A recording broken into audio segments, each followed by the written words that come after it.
आगै दांदुलि नोंलाय बबे गामिनि हायला हुइला मोसाफैदों बैसागु बोथोराव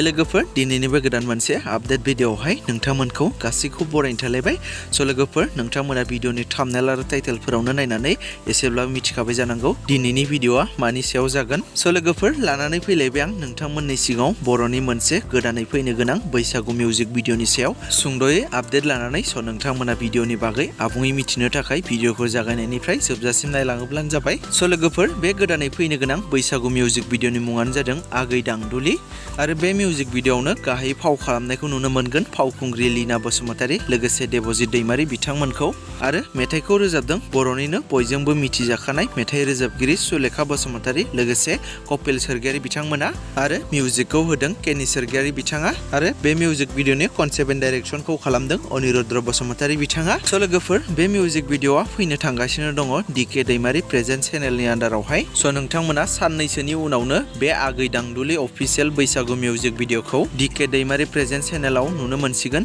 बेनिखायनो नोंथांमोना जाय नायनो गोसो गुदुं बिथांमोना एसे नेनानै थाथ'दो लोगोफोर बिदिब्ला दासिमनि सुंद' आपडेट भिडिअआ बेखिनियानोमोन जुदि नोंथांमोना भिडिअखौ नायनानै मोजां मोनदोंब्ला लाइक खालामदो आरो बेफोरबायदिनो माखासे बर'नि गोदानै फैनो गोनां मिउजिक भिडिअ आरो बर' सावथुनफोरनि बागै आपडेटफोरखौ मोननो थाखाय चेनेलखौ साबस्क्राइब खालामनानै खाथिनि बेल आइकनखौबो अल प्रेस खालामना लायोब्लानो जाबाय